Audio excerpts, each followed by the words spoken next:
Hello and welcome to Strangle Your Legacy Code. My name's Amitai.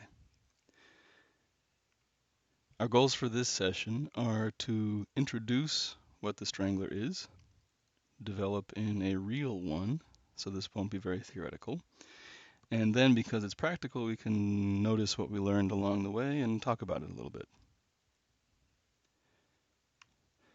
Before we start, I always like to highlight any conference or meetup that I speak at, whether it has a code of conduct or not. The reason about this is not that I know the best opinion about whether there should be a code of conduct or not, or how it should be written, nothing like that. Just that when I go to conferences and meetups, some of the people that I have learned the most from have told me that they will not attend an event if it at least doesn't have a code of conduct. And it's easy for me to move through the world. I'm a white-looking guy. I'm cisgender. I'm a man. And I don't have this kind of a problem. I feel safe in many spaces, and I don't worry about that. But I want to make sure that I get all the ideas that I could possibly get when I go to a conference, and so I like to at least ask if they have a code of conduct.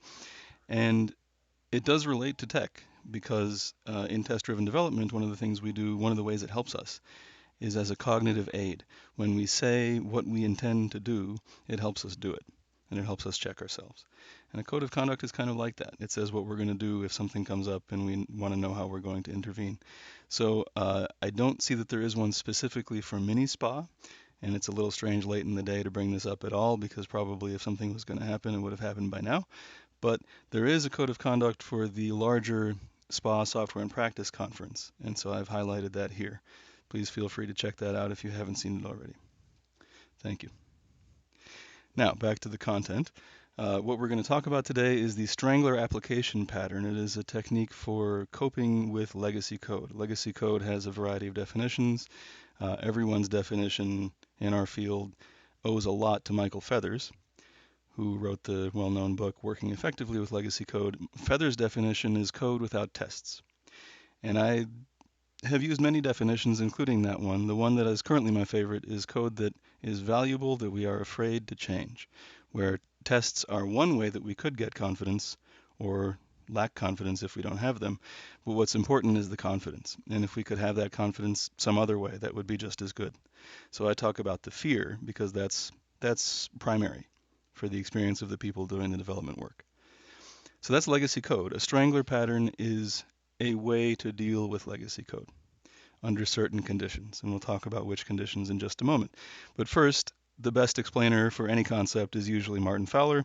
Here's his explanation. One of the natural wonders of the Queensland, Australia coast are the huge Strangler figs. They seed in the upper branches of a tree and gradually work their way down the tree until they root in the soil. Over many years, they grow into fantastic and beautiful shapes, meanwhile, strangling and killing the tree that was their host. That is vivid.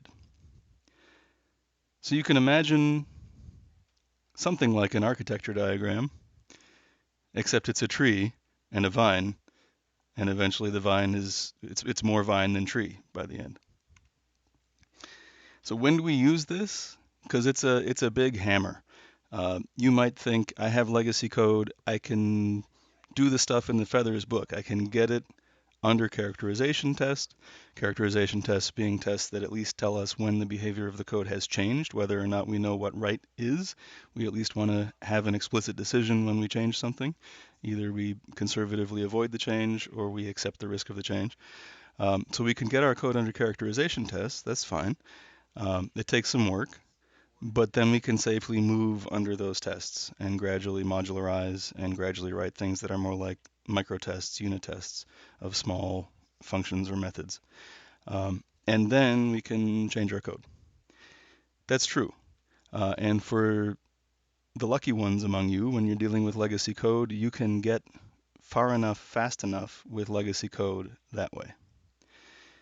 If you have a giant, historically large ball of mud, and you can try refactoring opportunistically as you develop new features, and you can conclude pretty quickly that in business time, we will never get anywhere worthwhile refactoring opportunistically, or even if we took like a 6-month project and all we did every day was little refactorings. even then we would still be behind. Then that might be a case for a Strangler application pattern. Because I'll tell you a little bit about how it's shaped in just a moment, but from a business case, compared to needing to refactor basically forever, it's cheaper. And then compared to what is now known as a classic mistake of a software company, compared to doing a complete rewrite of an application or a system, it's much lower risk. So there's a pretty strong business case when you're in the right situation that a Strangler is what you want.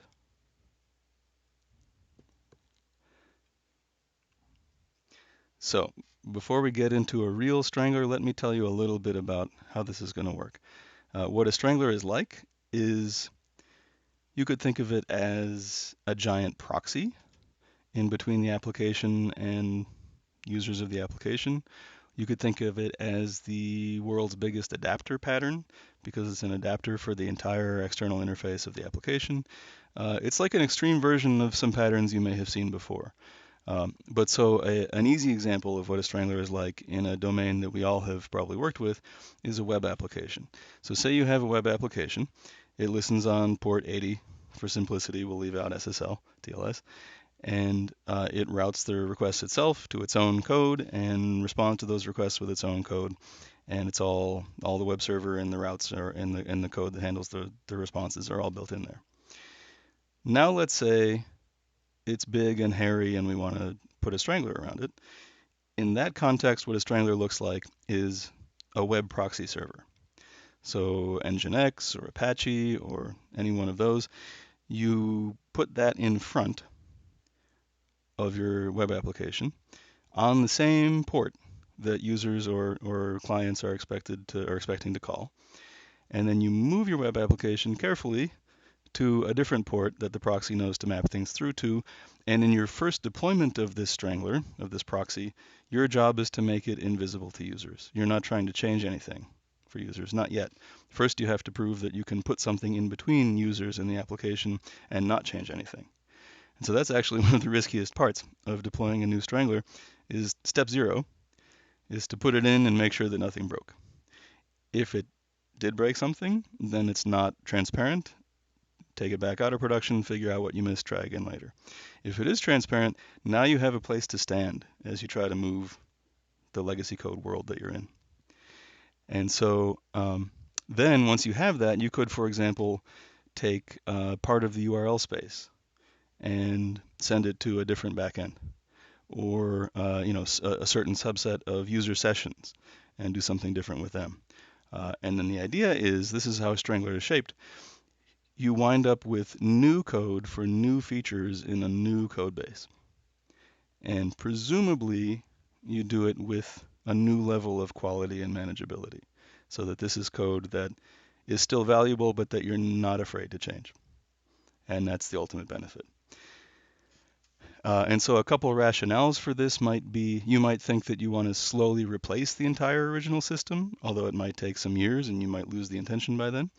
Or you might just say, well, whatever the hotspots in the system are that we have to change, we'd like those to be more easy to change. And whatever we don't change very often is fine remaining in the legacy system. Either of those is a typical choice. So for our real Strangler, I'm going to remind you all about the company that we have worked for together for so long. Some of you have joined relatively recently, so maybe I can catch you up on the history. So we work for Acme Company, and in our department, we're responsible for the email service of Acme Company. And we made a major architectural decision in 1998. You can hear some of the age in my own voice. I was around for this decision. I still feel good about it. We all still feel pretty good about it, because the architecture of the open source email server we chose, which is called qmail, is a great architecture. It fits together really nicely, and even though we often have to develop new features for our business or regulatory requirements, we find it generally easy to do because there are nice interfaces between components. Things fit well together. There are seams where we could change how things interact pretty easily. Now, there are some downsides, which is that this is code from 1998, first of all, period, and that even in 1998, it was a fairly idiosyncratic dialect of C. And so there are pros and cons, but sometimes we wonder if it could be cheaper to develop our next feature. And so this is where I used my 20% time, because as you know, we work for an enlightened company that gives us 20% time.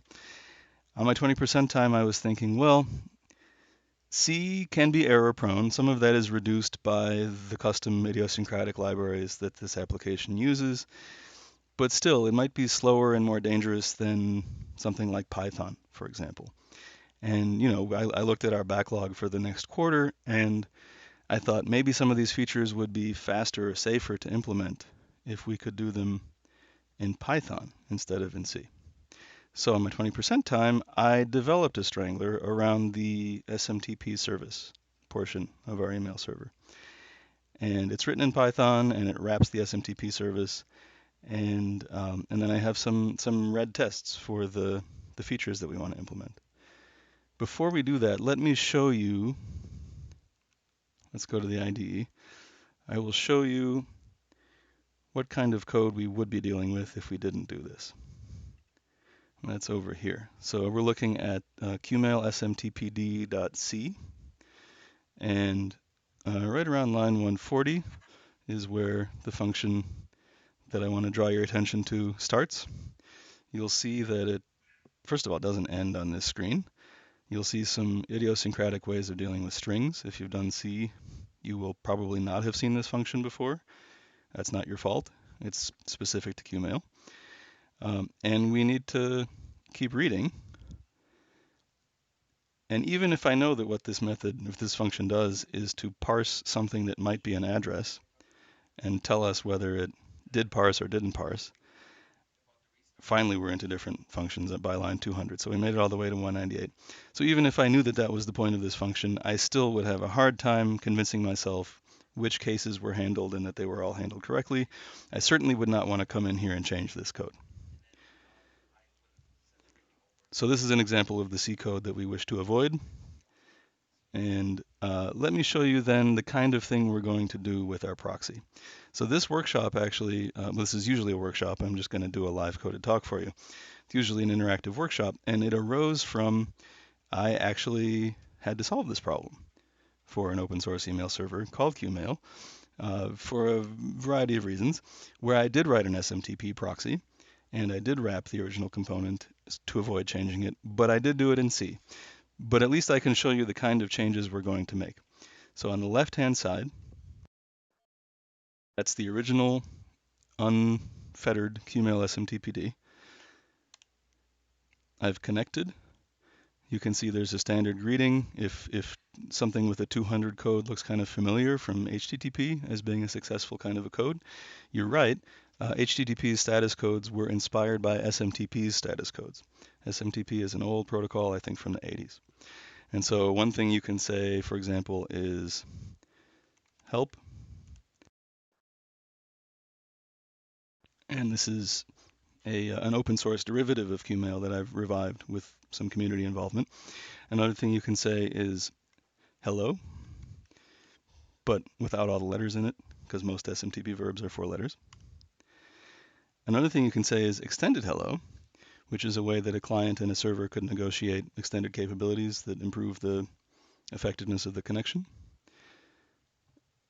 And then you could say quit. And it's actually not case sensitive, so I'm going to be lazy and type lowercase pretty often here. Now on the right side, I'm going to have the same verbs. These are called verbs, help, hello, and quit. I'm going to send the same verbs, but you're going to see different responses from the server because I'm running it under a proxy, which is very much like the proxy we're going to work with in just a moment.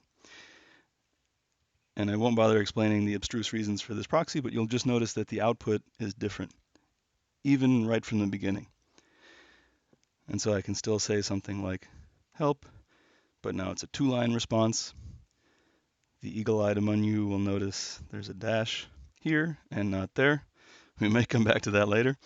I can still say hello. That will look about the same. I can still say extended hello. That will look about the same. And then I can quit. So we modified a couple things about this output. That's just an example. Now let's actually look at the Python code, same idea. the Strangler that I wrote on my 20% time that we're going to develop together in just a moment. So on the left side, there's an analogous component to qmail SMTPD called however you would pronounce this. And it says hello in this way, so I can say, again, you know what, let's skip the hello and the help and all that. It's pretty similar. What I can do is demonstrate that there's no such SMTP verb as word. And I'm going to say word up to the vanilla version of this component from 1998. And it's going to say, I do not know what you're talking about. Because in no version of the SMTP spec, even versions newer than 1998, has this been specified. So the server says, I don't know what that is. Sorry, quit. Now over here, we're going to use our Python Strangler in front of our SMTP component. And you're going to notice it's a little more verbose in the output. This is going to help us understand the state changes as we make it. So to paint a picture, in SMTP, when you have a session, again, this is a little bit like HTTP. You have a request and then you have a response. In SMTP, you can have multiple of these in the course of a connection. You can even pipeline them and batch up a few and get a few back in the same order, all this kind of stuff. And so in order to see what our proxy, what our Strangler is doing, we're going to show the state as the proxy received it and the state as the proxy is going to pass it on. So in this case, the server responded to being connected to, and we didn't change that response at all. And so we sent it verbatim to the client. And now I can say over here, word up, and now we can see the full 4 states. The request that the client sent was word up. The request that the proxy is going to send the server instead has a no op in front of it. I'll talk about that in just a moment. The server says, okay, and we pass that right back, and that's why we see it. And then quit. So this no op is a very important trick. We are going to rely on it for a couple parts of the features that we implement. No op is in the SMTP spec, unlike word up, and it is required. An SMTP server has to say 250 OK when it is asked for that, and it has to do nothing. And this is useful for making sure that, so let's say we didn't do that. Let's say we passed that through to the server. The server might get into a funny state. I happen to know in this case it doesn't, but in other cases it might, if we send it a command it doesn't recognize. And so in order to avoid that, no op doesn't set any kind of a state. It gets the server to say OK, it gets the client to respond, and there we go. Why do we have to send anything to the server at all in this case? We could just, in the proxy, we could catch that we said word up. We could reply all by ourselves, never talk to the server. My first implementation of my C version of this project did that. And then I ran into the fact that the server has a timeout. And if you don't tickle it by sending it some kind of request when the client sent it a request, then you will time out when the server shouldn't have. And that's why I just always make sure to send some kind of request through, and no op is really handy for that. So we're going to see these 4 states pretty often as we work on our code. Now then, let us ship our next feature.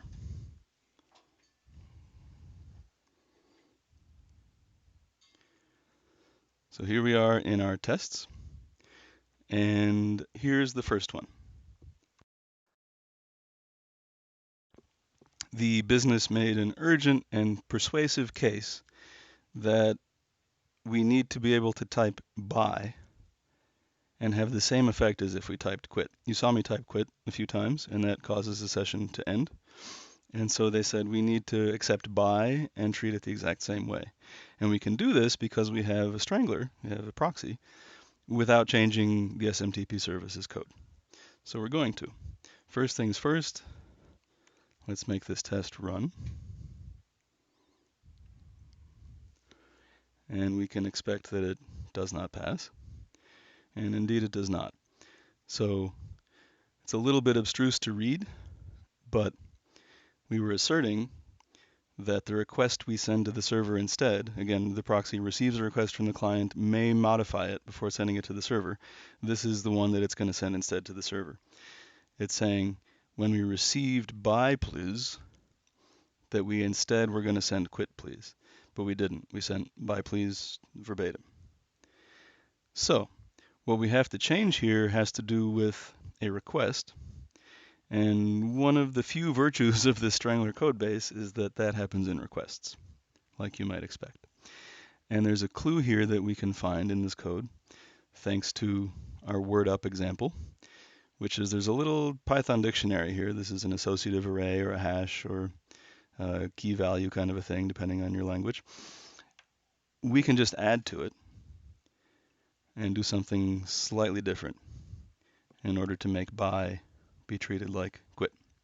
So when we receive the verb buy, an SMTP has this notion of verbs and then arguments, and the verb is everything before the first space, and the argument is everything else. So when we receive the buy verb, let's invent a new little helper function where we modify buy. And it might be a little bit like this other one, but not exactly. So I'm going to duplicate this, call it modify by, and this one's a little simpler. We saw with the no-op example that it did somewhat well at preserving the original request and just appending it with a no-op at the beginning. That's this elaborate construction. We aren't going to need that. We just want to replace the by verb with the quit verb. So I'm not going to do that at all. I'm just going to return the argument we were passed. And I'm going to say the verb should be quit instead of buy. And let's see if that passes the test.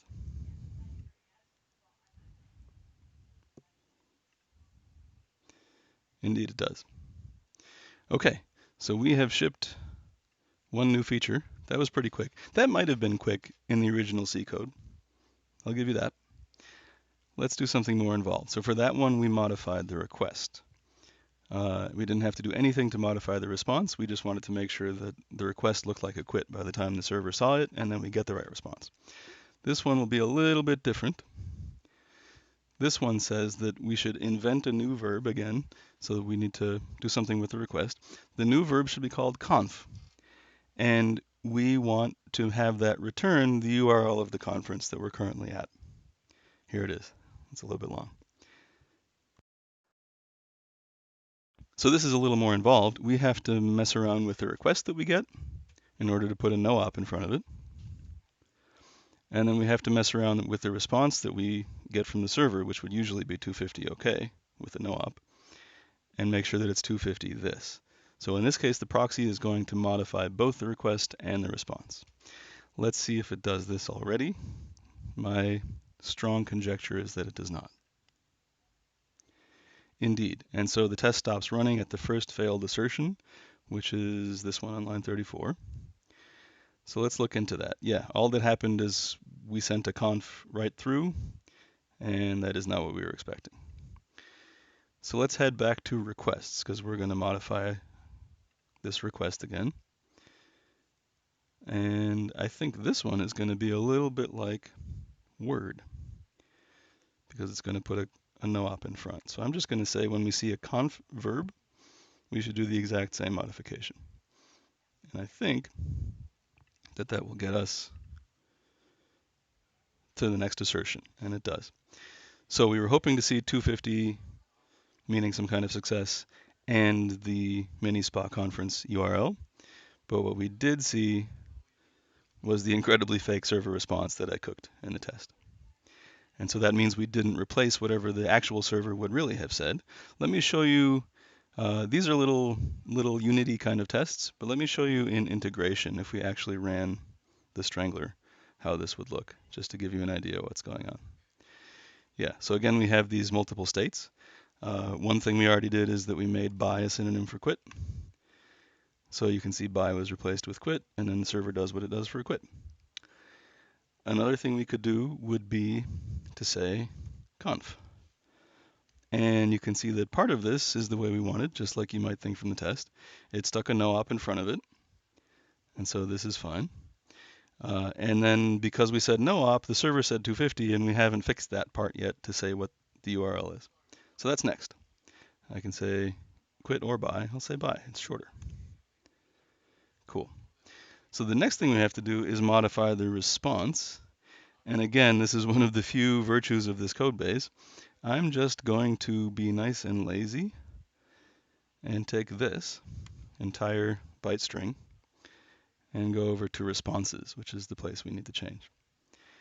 Now this one is going to be a little more involved. If you feel like this code is not self-explanatory already, you are right. It is not your fault. This code is a little bit messy, and that will make for a discussion point later. But I happen to know it somewhat well, and so we can get by in the meantime. Here we have a modify message on responses, just like we had one on requests. This one is a little more involved because when we are changing a response, we need to know what it is a response to. Therefore, we need some state, at least as the code is currently set. Fortunately, I made this work where this gets called, and whenever a verb and an argument are sent to the server, or sent to the proxy, which we will then send to the server, we have a chance to note which verb and which argument those were and do something with them. So let's work from there. What I want to say is, if the verb was conf, set a Boolean, and then when it comes time to change the response from the server, we can look at that Boolean in modify message. So let's go do that. Again, step one is if, let's see if I remember how to do it in Python. If verb, I think we can say upper, just to remove that variability, is, I should do it as a byte string because everything's a byte string, is conf. Then I'm going to invent a Boolean here. Verb was conf. And I'm going to say it's true. And I'm going to come back and check that in a moment. Is this going to do what I want? Yeah, I need to define this on the class so that the object will have this Boolean. Is this going to do what I want? Nope. Okay, so I'm just going to say copy it, paste it here, initialize it to false. And now self verb was conf is true, and now when I come to modify the response, I can inspect that. If self verb was conf, then in this case I want to replace the message. So message equals, whoops, I lost my copy buffer. Here it is. Message is that. Now then, let's see how this goes. That is manual. I want to run the tests. So we'll do here. Yeah, that passed. Let's convince ourselves in interactive usage that this is decent. So we'll run IO Strangler. This is like a manual end-to-end test. So as usual, I can say hello, and I can say conf. And you can see, so this time the proxy puts a no-op before it sends it to the server, and the server says okay, and we replace it with this. This is great. I'm going to say bye. Whoa, whoa, what happened here? This URL is still showing up, and we rewrote the usual quit response to be like this. Well, the eagle-eyed among you will already know the answer to this. It is because of my complicated state management. I should probably say self verb was conf is false before I go any further. And that way, next time I check, even if it's a different verb, I won't say that I should change the message. I bet that works better. I bet that passes the tests equally well, because I'm definitely outcoding my tests right now. These are more like BDD tests than TDD tests. Also, they're not that easy to read. There's a lot we can talk about with this. So the test passed just as well, which is mildly concerning if you're worried about how good the tests are, which we could be. And then if we run manually, let's go through the same song and dance. Hello, conf, still good there, and then bye. Okay, that's back to normal. So at least as far as we can tell manually, the state management is good again. Okay, so we've shipped 2 of our features. Let's look at the third one.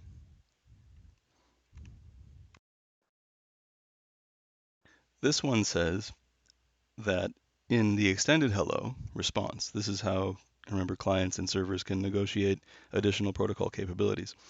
In the extended hello response, the business explained that for regulatory reasons, we need to advertise the latest version of the GDPR legislation that we comply with. And that way, somebody sending email to us could factor that into a decision about whether they want to send a particular message to us or not. And so what we want to do for this one is a little bit more involved. This time we don't have to change the request at all because this is a real SMTP verb. The SMTP server will already have a response when we make that request. What we want to do is not replace the response, but append to it. So you can see, for example, lines 43 through 45. Here is an example of a response that the server might return. And then what we want to change it to in our proxy is just as it was before, plus one more line.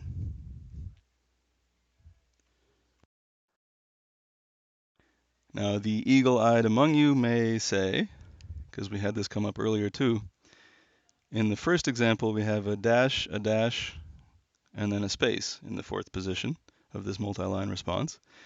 And in our new one, we have a dash. We changed this one to a dash and then a space.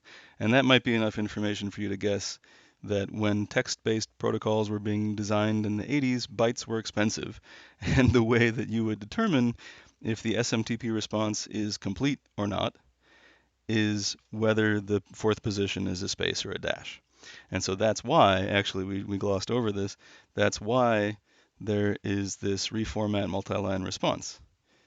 Because we may have modified a response in a way that doesn't comply with the dashes and the spaces, and that's fine. Every modification shouldn't have to keep track of that. We should just reformat it once before we finally send it back. And that is here. Suffice it to say that that's not the most readable code either. But it does work. So our task for this feature, which let's just prove has not been implemented yet, is whatever the server responds to this verb, this real already existing verb, we want to append this line to it. So I'm going to get out ahead of us and hope that my paste buffer survives this time.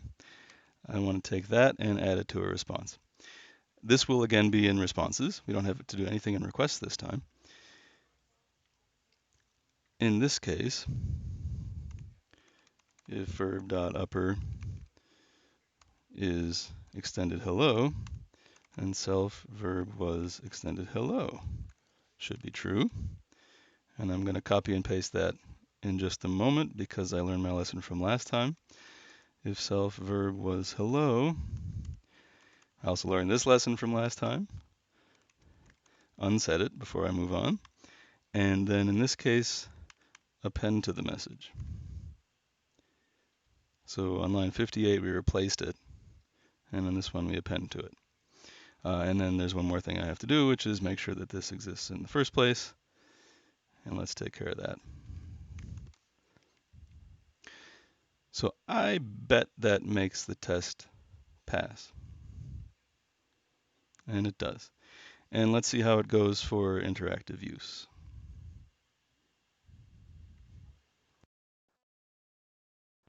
So again, I can say hello, I can say conf, and I can say hello again, and it gives a normal hello response because it didn't keep the state of the conf response this time.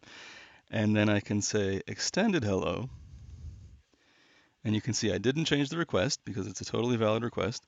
I did change the response. So the server wanted to tell us this, and what we're going to send to the client instead is this.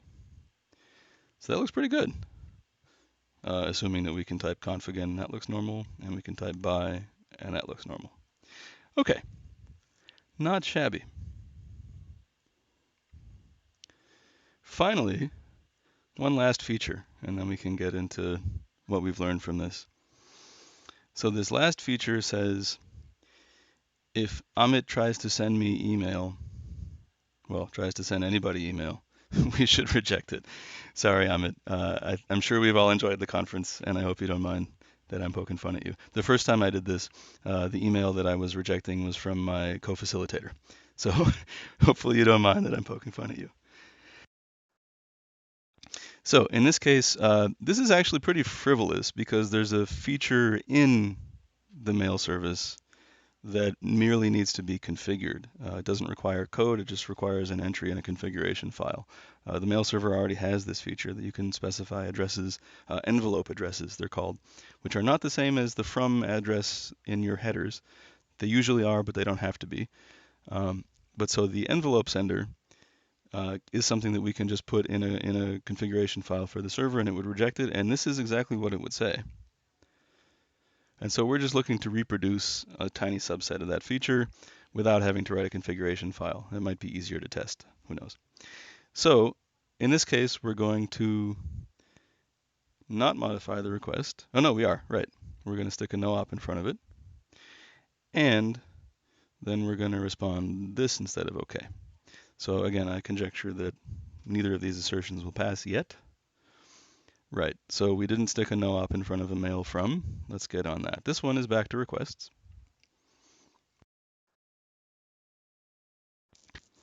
And so I suppose we could say,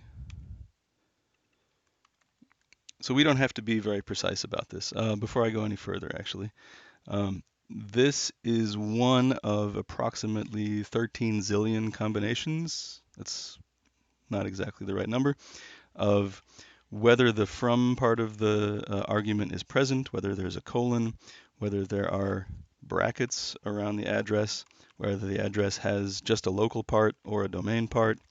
And so there's a zillion combinations, and the real mail server has real code that is really hard to believe that it handles everything, and there aren't test cases, but it does handle all those cases. We're not going to worry about all that. We're just going to say if the verb was mail, and maybe if the argument was exactly this. That's good enough to make the test pass, and then we can stop and talk about this architecture. So we're going to do that. So if the verb is mail, I'm going to stick a no op in front of it. That ought to move the assertion forward. Yeah, and so now we're failing on the second one. And we should have gotten 553, but we got 250, okay. So for this one, we have to modify the response, and we're just going to do a good half job of that. I'm going to say again, copying this terrible pattern for effect, you understand, not because this is my favorite style.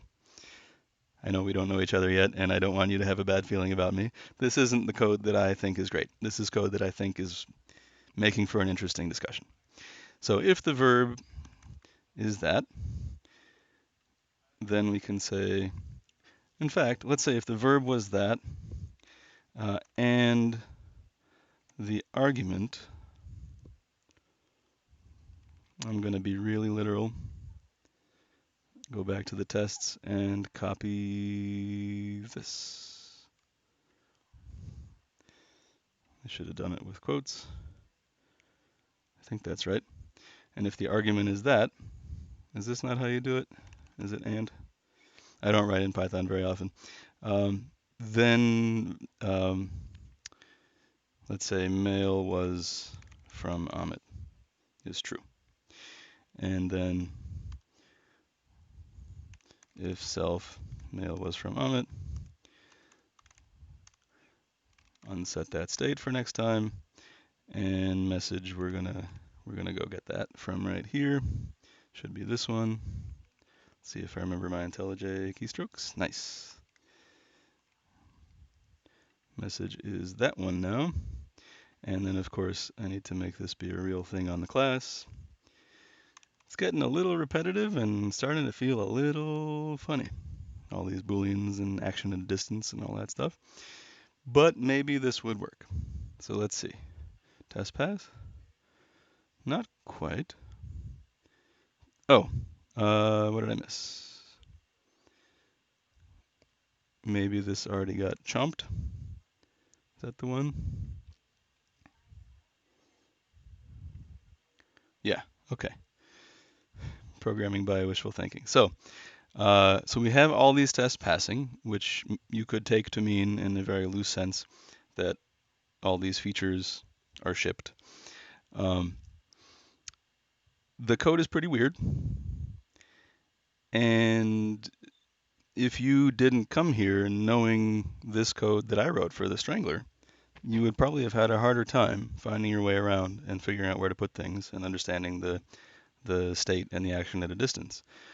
If you didn't have an intimate understanding of SMTP, which fortunately we all do because we work at this company in the mail server department, then there's a lot to read in this proxy about how we can trust that it is parsing SMTP correctly and not breaking anything that ought to work. But we didn't look at any of that. I just did this on my 20% time. So let's bounce back and think about the context where all this happened and how it went.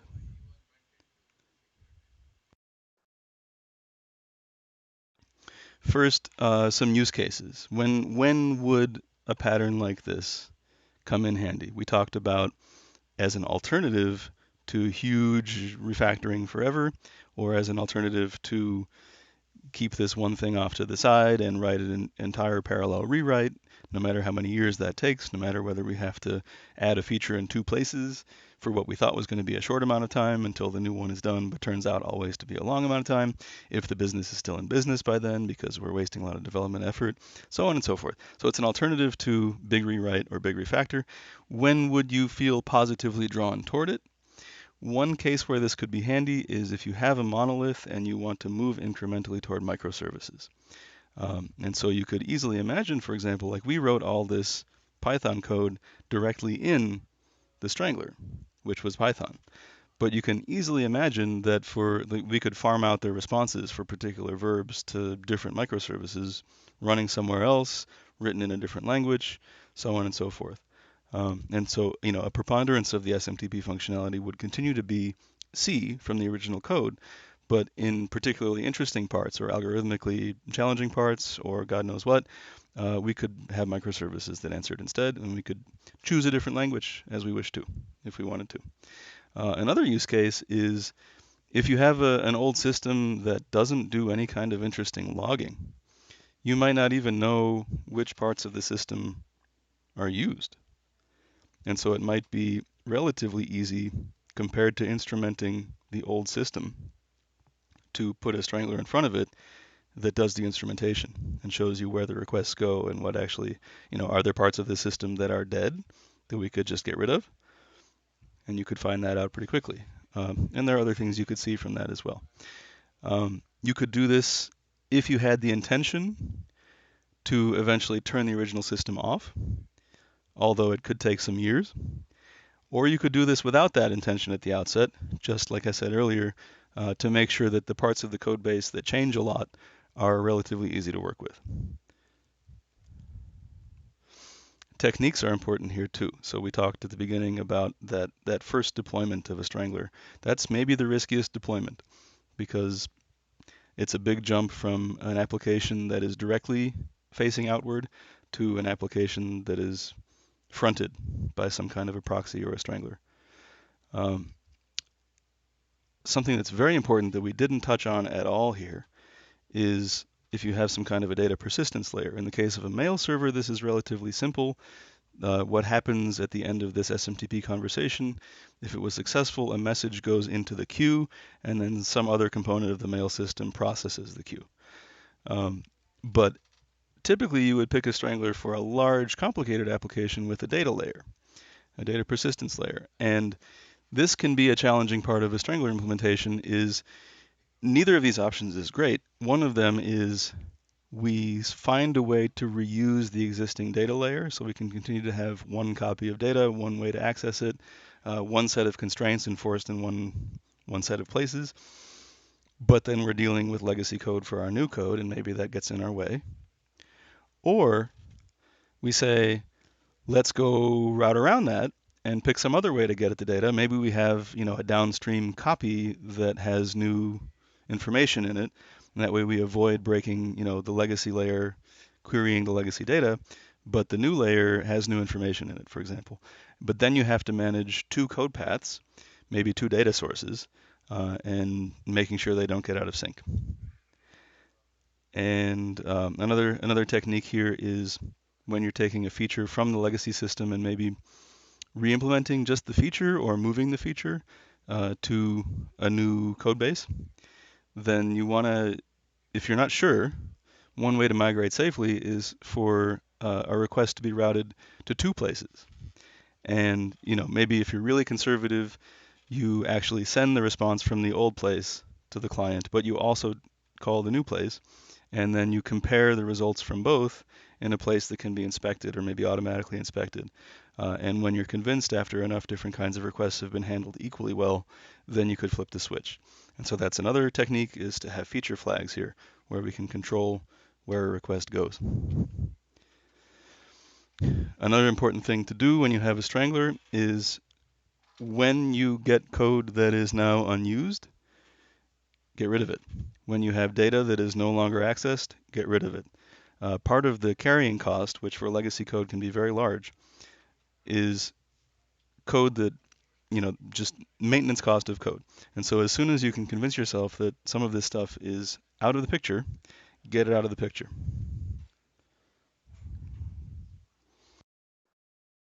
Now, this may be what's top on your mind after watching me work with this code. There are risks involved here. This is not a panacea, and this is not a golden ticket out of legacy code world. Again, we talked about that first deployment of a Strangler. That can be risky. You have to really make sure that you cover all your bases or that you can roll back easily in case you didn't. You may have data in two places or access two ways. You will wind up, at least between the beginning of the Strangler and some theoretical end of the Strangler, with an architecture that has even more parts. That's guaranteed. And so that may cause some trouble. You may find that ideas from the old code that are outdated, language, domain concepts, metaphors, wind up getting used in the new code, and some of that may be beneficial, some of it may not. A major concern, especially if you saw what I was working on just now, is that who's to say that this Strangler or the code that it points to isn't also going to become legacy code? Because what we were working on just now is starting to get a little hairy, and it's only been a few of my 20% times putting that together. So if we were going to make a calculated decision to invest in that or not, I think we would want to start with getting that under test, or maybe treating it as a spike and test driving a replacement for it. And then another risk, because a Strangler is a long game, is that whatever goals were chosen at the outset of the decision, why we're doing a Strangler and where we hope to get with it, may be forgotten or may be displaced, which is not the end of the world. Maybe the new information comes to light that suggests they should be displaced, but it may just be that they're forgotten. So before I stop for some questions and ask for your feedback, here are a few resources. There will be a link in these slides to the code base that we have here. I'm going to git push it in just a moment. And by the time you see this, you can be able to pull it on our branch. Here's Martin Fowler's vivid description of the Strangler application pattern. If you like legacy code, whether dealing with it with a Strangler or whether you're playing with the Mikado method like Philippe presented, Legacy Code Rocks is an online community of people who mainly identify as menders rather than makers. And so there's a podcast and there's a Slack that you can join to find some like-minded people who really enjoy legacy code. I enjoy legacy code because I know that it's valuable and I know that there's feedback. If I make a mistake, I will hear about it. And then usually when I do this, it's not me live coding. It's some volunteers, either a team or people at a conference who don't know each other until now, working as a team with some guidance from me. And I can see what they stumble over in this code. And that's part of what the discussion turns into. And so we do that as a mob. Here is a guidebook, a free guidebook for how to start doing mobbing in your own teams, and a role-playing game that really encourages productive team behaviors in that context. Couple more things. I have a podcast. It really is 180 seconds or less. It's about Agile, and it has helped many teams and managers and coworkers have conversations. I picked a couple episodes, one about caring and one about mob programming, because they're relevant to this in the form of a workshop. There are many other episodes. It's on iTunes. It's on anything with an RSS feed, Stitcher. It's in Spotify. So check that out. If you don't like it, it's over in a few minutes. There's also a book, because these are basically essays, spoken word essays. And the cheapest possible price I can give you is with this coupon code. So please feel free to help yourself to this book at the low, low price. And that was Strangler Your Legacy Code. My name is Amitai. I'd like to open it up for questions.